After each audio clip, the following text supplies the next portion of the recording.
Bismillahirrahmanirrahim. Wa qala al-Ghazali, dan telah berkata Imam Ghazali rahimahullahu ta'ala fil Ihya'i, di dalam kitab Ihya, qala sallallahu alaihi wasallam, telah bersabda Nabi kita Muhammad sallallahu alaihi wasallam, ini laghayurun, sesungguhnya aku adalah pencemburu, wa ma min imri'in, dan tidaklah ada satu orang pun la yagharu, yang tidak memiliki kecemburuan, illa man usul qalbi, kecuali orang tersebut telah terbalik hatinya. Wa tariqul mugni anil ghirati, dan cara yang paling jitu mencegah adanya saling cemburu di dalam keluarga, ayyadkhula 'alaiha rijalu, yaitu tidak boleh masuk para lelaki ke tempat wanita. Dalam arti jangan mengizinkan semua laki-laki bergaul dengan istri kita dan putra-putri kita. Wahia, dan seorang istri pun la takhruju ilal aswaki, tidak boleh keluar menuju tempat-tempat pasar atau menuju ke tempat-tempat keramaian yang didominasi oleh laki-laki, kecuali ada kepentingan baru boleh kita mengunjungi pasar, mengunjungi mal. Akan tetapi sebaiknya ketika seorang istri ke pasar, ke mal, atau menuju tempat-tempat keramaian, haruslah ditemani dengan mahram. Apalagi lebih mantap lagi kalau ditemani dengan suaminya, itu akan lebih aman.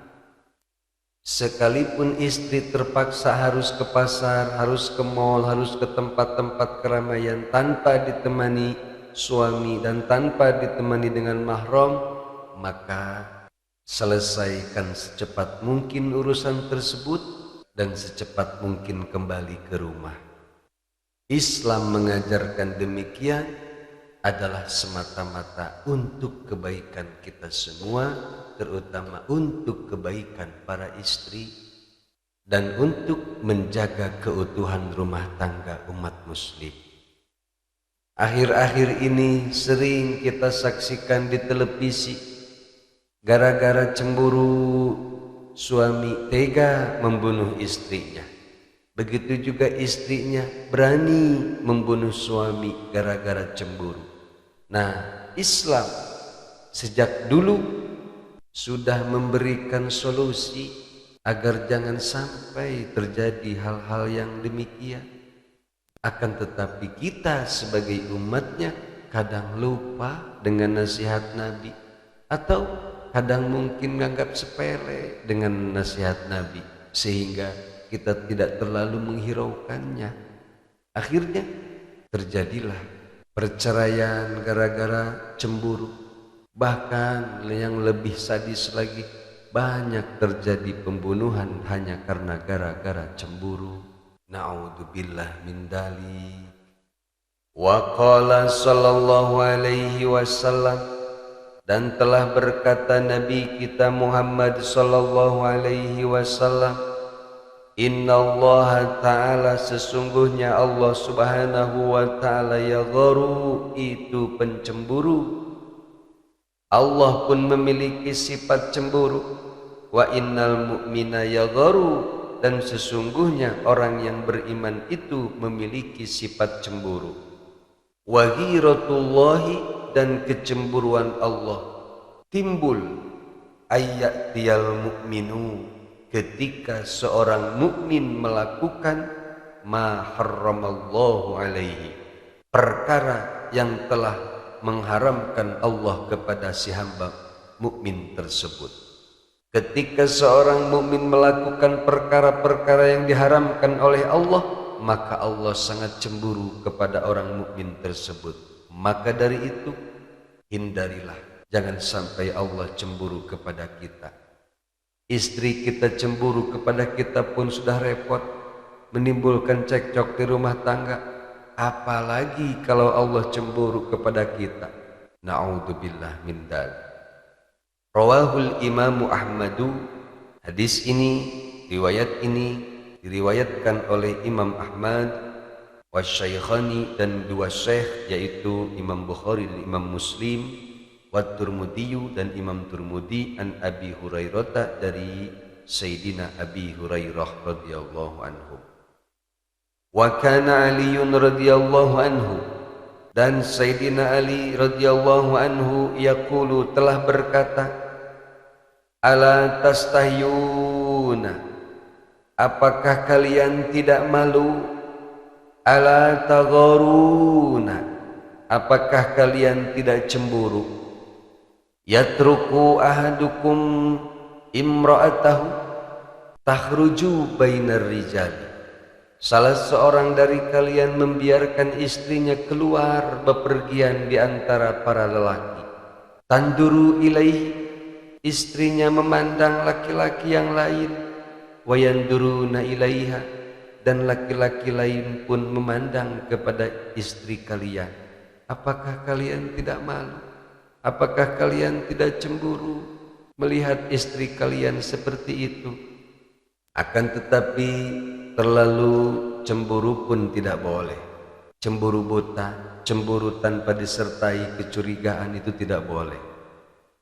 Wa qala Aliun radhiyallahu anhu, sebagaimana yang dikatakan oleh Sayyidina Ali radhiyallahu anhu, la tuksiril ghirata ala ahlika, jangan terlalu banyak cemburu atau jangan terlalu berlebih-lebihan cemburu, ala ahlika, kepada keluargamu, faturma bisu'i min ajlika, karena dia akan dituduh jelek karena kalian terlalu berlebihan cemburu kepada keluarga kalian.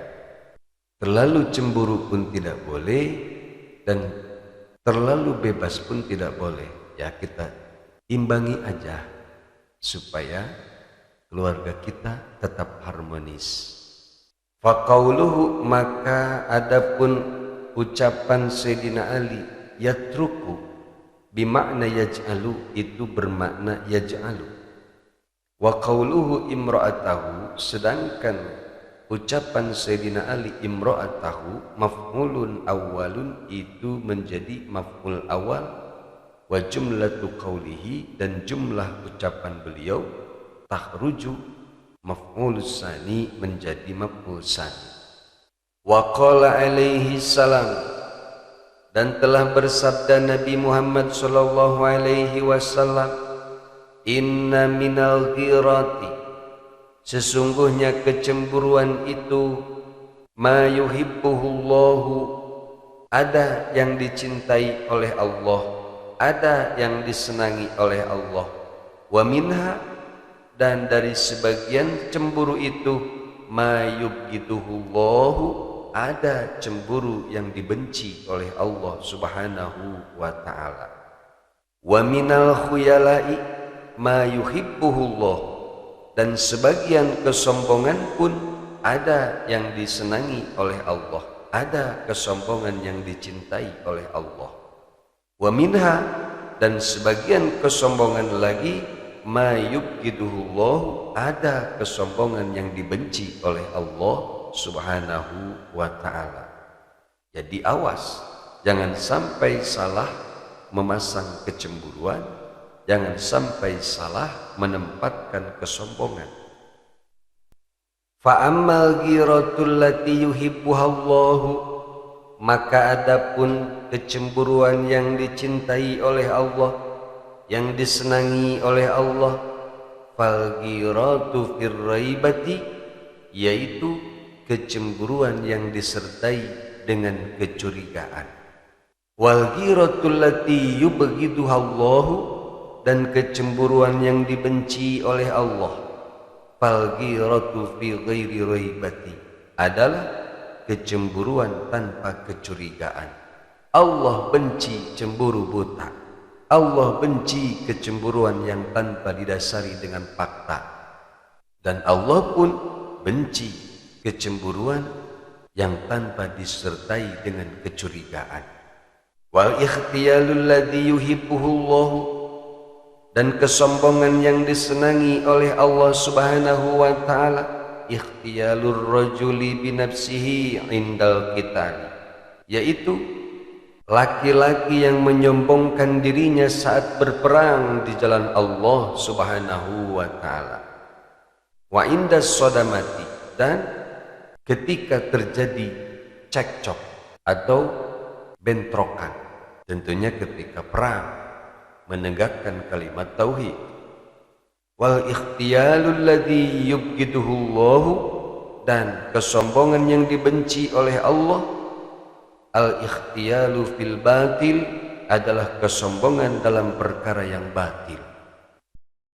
Amma zamanuna hada, adapun di zaman kita sekarang ini, idza kharajat, ketika keluar, ayil mar'atu, yaitu seorang wanita, min baitiha, dari rumahnya, fahadha ayir rajulu, maka orang ini yakni laki-laki, yakmizu bi'ainihi, akan memberi isyarat dengan matanya, ay yushiru ilaiha bi'ainihi, yakni memberi isyarat kepada wanita itu dengan matanya, wahajibihi, dan alisnya, wayujissuha biyadihi, dan laki-laki zaman sekarang ini bukan hanya sekedar berani main mata, akan tetapi berani colak-colek, berani meraba wanita dengan tangannya.